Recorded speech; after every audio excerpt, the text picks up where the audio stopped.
Hello everyone, I am Demented Kirby, and welcome to my channel, the Commander Tavern. The Commander Tavern is a channel dedicated to my favorite Magic the Gathering format. The Brewery is a series on this channel showcasing my spicy brews and other deck techs. On this episode of the Brewery, I will be discussing a new commander previewed from Throne of Eldraine, Ayara, First of Locthwain. Ayara is a legendary 2/3 elf noble that costs triple black to cast. She has a triggered ability where whenever another black creature enters the battlefield under our control, each opponent loses 1 life and we gain 1 life. She also has an activated ability, whereas by simply tapping her and sacrificing another black creature, we draw a card. This makes Ayara a good commander for decks where sacrificing creatures for value is paramount, such as an Aristocrats deck. However, she can also find a home in the 99 for other Aristocrat commanders. However, in the right build, she can really shine in the command zone since she has built-in card advantage as well as being a win con. If you're able to infinitely trigger her first ability, you essentially win the game. That being said, you don't necessarily have to go infinite to win. And even if you do, the pieces that would need to be included in order to win via combo work well in the deck on their own, so they're not dead draws. However, I took it a step further and decided to brew a deck with various avenues towards infinity, but can still win via conventional methods if necessary. Therefore, I brewed Ayara as the commander of a mono-black zombie tribal deck. The creature count in this brew isn't 100% zombie, though. There are other creature types in the deck as support.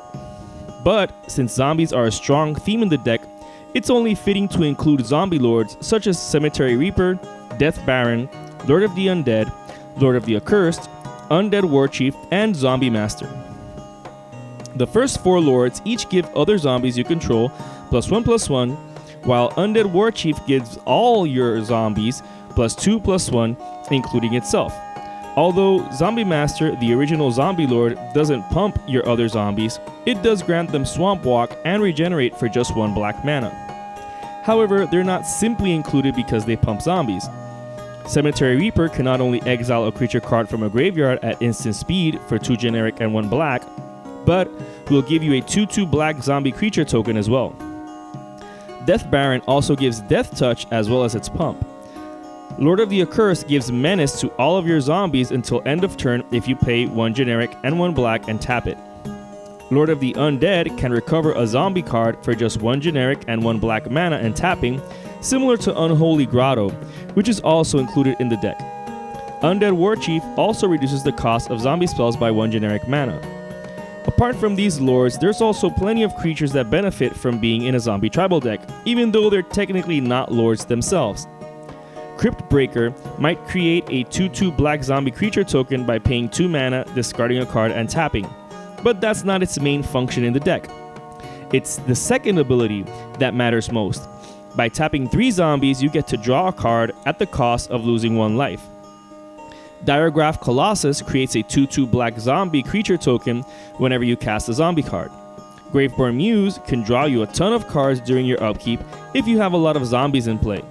You lose that same amount of life, but Ayara is gaining you life anyways, so it's a good way to draw cards and do something with all the life gained.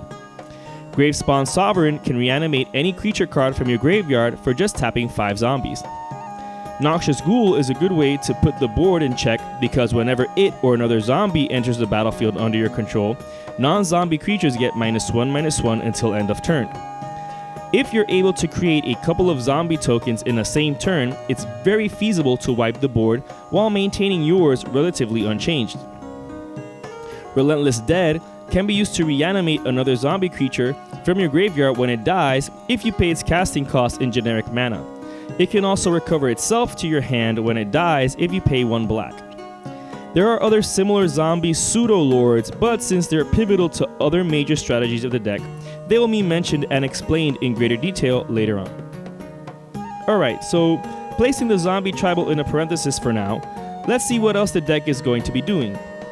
Taking advantage of Ayara's triggered ability, the deck includes a bunch of cards that create black creature tokens when entering the battlefield. Abhorrent Overlord creates a black 1/1 flying harpy creature token for each point of devotion to black we have. With Ayara alone, that devotion will be 5, since it will include the Overlord, for just 7 mana. You have to sacrifice a creature during your upkeep, but that's not a problem in this deck. We'll see why later on. Endrick Sar, Master Breeder, creates an amount of 1 black Thrall creature tokens equal to the casting cost of a creature spell we cast. Senger Autocrat creates 3 Z1 black Surf creature tokens when it enters the battlefield. They're exiled if they would leave the battlefield, but what we care about is that enter the battlefield trigger. We're also getting bonus points for running a card from Homelands, so that's always good. Throne of Eldraine now has Peasant and Noble as creature types. Hopefully it'll also include Serfs as well to fit in with the medieval class system full blown. Endless Ranks of the Dead creates an amount of zombies equal to half the zombies you control during your upkeep. When left unanswered, things get out of hand fairly quickly. Liliana's Mastery is an enchantment that creates 2 2/2 black zombie creature tokens when it enters the battlefield, while also giving all zombies +1/+1. So technically, it's giving you 2 3/3 creature tokens for just 5 mana. Grave Titan creates 2 2/2 black zombie creature tokens not only when it enters the battlefield, but when it attacks too. And it's a 6/6 for 6 with Death Touch as a bonus. Although not technically creating tokens, Rothulk will reanimate a number of zombie cards from your graveyard equal to the number of opponents you have. It's also a 5/5 with Menace that benefits from all the zombie lords as a bonus. On the topic of enter the battlefield triggers, in order to maximize them, the deck runs Panharmonicon. This artifact basically doubles the enter the battlefield triggers of artifacts and creatures. Unfortunately, it's not like Yarok, which doubles it for every card type. Now, there are other cards that have enter the battlefield triggers, but I'll discuss them as we get to them in the respective sections. Alright, so that's the basic idea of the deck. Make a lot of huge zombies and use them for value. So just how do we use them for value apart from Ayara? She can't be the only resource or win con in the deck. Having her in the command zone just makes it easier, but we need redundancy in order to increase consistency. This brew is also sacrificing for value, so it's running Blood Artist, Plague Belcher, Vengeful Dead, and Sir Conrad the Grim in order to ping the table for every zombie we're sacrificing. Other cards that take advantage of death in order to punish opponents are Dictate of Erebos and Grave Pact. These enchantments force opponents to sacrifice a creature for each of your own creatures that die. I'm also running Undead Augur to draw into the deck whenever a zombie dies. It might come at the cost of 1 life per trigger, but it should still be fine. The reason I'm not running Midnight Reaper is because it has to be a non-token creature and I want to be able to sacrifice tokens, especially for value. Liliana, Dreadhorde General, is so amazing in the deck. She draws a card whenever one of our creatures dies. She creates a black 2/2 zombie creature token. She makes everybody sacrifice 2 creatures, and her ultimate is basically a cataclysm. If your non-token creatures happen to die or be sacrificed, then Open the Graves creates a black 2/2 zombie creature token for your trouble. All these cards help support the Ayara strategy, as well as working like a well-oiled machine if she were otherwise incapacitated or stuck in the command zone. Those cards that will help with this sacrifice for value are the classics Ashnod's Altar and Phyrexian Altar, which are part of some infinite combos I'll get into later. Corpse Harvester costs 2 mana and tapping to activate, but at least it tutors for a zombie and a swamp for sacrificing a creature. Disciple of Bolas is one of those enter the battlefield cards that requires a creature sacrifice when it does, but doing so gains you X life and draws you X cards where X is that creature's power. Thanks to all the lords and buffs, that shouldn't be a problem with all the huge zombies you'll no doubt have in play. Sidisi Undead Vizier is along the same vein in requiring a sacrifice when it enters the battlefield, but if you do, you get to tutor your library for any card. It's also a 4/6 zombie with Death Touch, which is more than relevant in this brew. Speaking of tutoring for sacrifice, Razaketh the Foul-Blooded can tutor for any card anytime you can pay 2 life and sacrifice a creature, all without spending a single mana. It's also an 8/8 beater with flying and trample for 8 mana. Yawgmoth Thran Physician is also another manaless creature sacrifice outlet that requires life to activate, but doing so places a -1/-1 counter on any creature while also drawing you a card. Death Render can help cheat fatties into play for free whenever a creature it's equipped to dies. Nim Deathmantle can rewind a creature's death by paying 4 mana. The creature just returns to play attached to Nim Deathmantle. Over the course of the match, you'll be drawing cards, picking opponents, losing and gaining life, all from your shenanigans. Opponents might tire from it and try to take you out of the match. As a mono black deck, you might not be able to do much against counter magic and the like, but you can still wipe the board in case of emergencies. Nevinyrral's Disc might be a telegraphed proverbial red button, but it's still a good political tool. It lets the table know that when worst comes to worst, you can just wipe the board. Damnation is also a classic board wipe that should find a home in every mono black commander deck. On the topic of being mono black, Mutilate and Dead of Winter are great ways to bypass Indestructible. This brew is running 30 snow-covered swamps, so it's safe to say that the aforementioned pair of sorceries are going to pull their weight. Another weakness of mono black is enchantments. So as far as spot removal goes, Spine of Ishsa, Meteor Golem, and Scour from Existence are included in the deck. These help get rid of pesky artifacts and enchantments as well as any permanent. They might be overcosted, all costing 7 generic mana to cast, but at least mono black can produce a ton of mana thanks to Magus of the Coffers, Cabal Coffers, and Cabal Stronghold.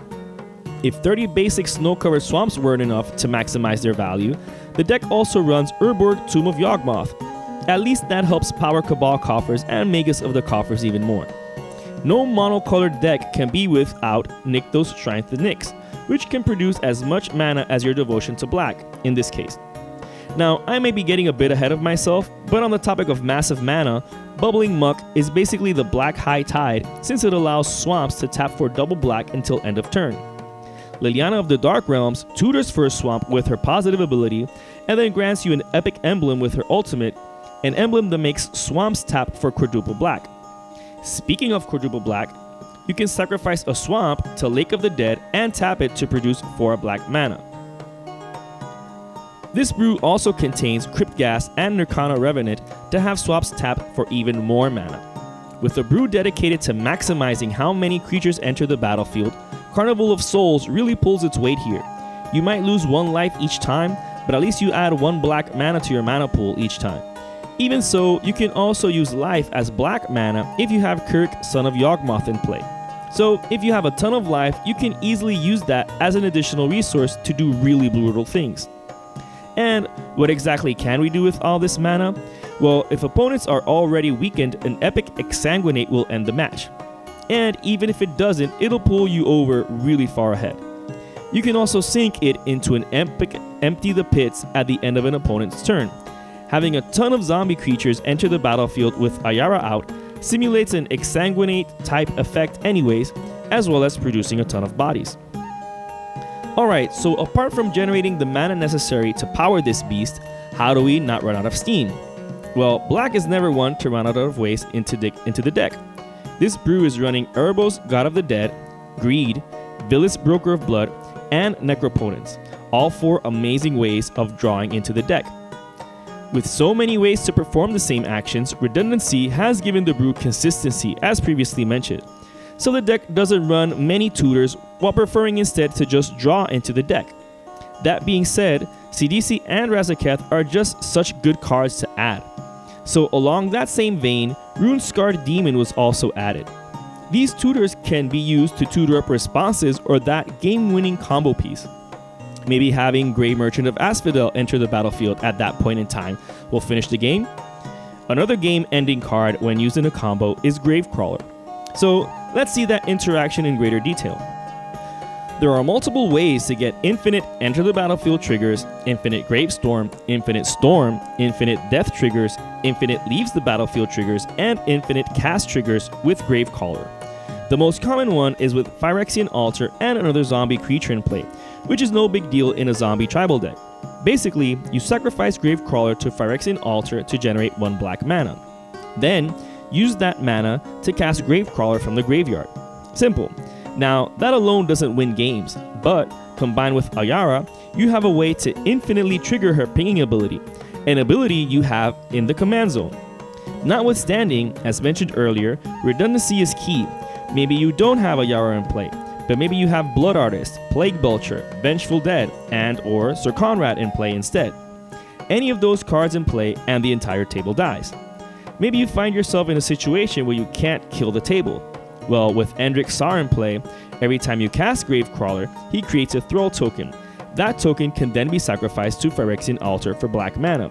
Doing so will generate infinite mana, which can then be sunk in any of the spells or abilities previously mentioned. Another similar way to generate infinite mana is with Open the Graves. When Gravecrawler dies, it creates a zombie token which can then be sacrificed to Phyrexian Altar to add infinite black mana.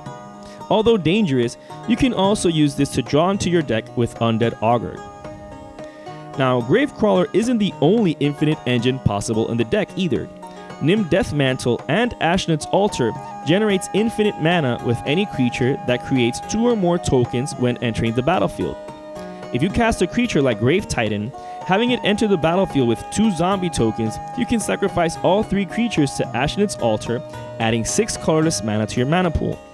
In response to Grave Titan dying, you can use 4 of that mana to pay for Nim Deathmantle's trigger. Grave Titan then returns to the battlefield attached to Nim Deathmantle, creating 2 more zombie tokens. You can do this indefinitely to generate infinite mana, as well as infinite enter the battlefield triggers, and infinite death triggers, similarly to the Gravecrawler combo. So, with any of the previously explained combo pieces, you can win the match with this combo also. What's great about these 3-card infinite combo engines is that you don't have to go assemble them to go infinite. Each piece works well on its own and in conjunction with other cards in the deck. They're still synergistic pieces, so if your playgroup frowns upon winning via infinite combo, you can simply choose to not do it without having to cut out cards from the deck. Now, this brew is just an idea of how to build around Ayara First of Locthwain. Since Ayara was spoiled just a couple of days ago, there might be new cards released in Throne of Eldraine that would make this deck even more consistent. But as far as previews go, this is definitely a fun commander to build around. It's also a very versatile one. I decided to go a little bit outside of the box and build a zombie tribal deck with it, even though she's not a zombie herself, she's not a lord herself, but she is a win con in the command zone. You can find my current deck list for this commander down in the description. I would like to thank all my patrons for supporting me, and a quick shout out to all my higher tier patrons, the Brewers, for their patronage. And to everyone, thanks for watching this episode of The Brewery on the Commander Tavern. I am Demented Kirby, and happy brewing.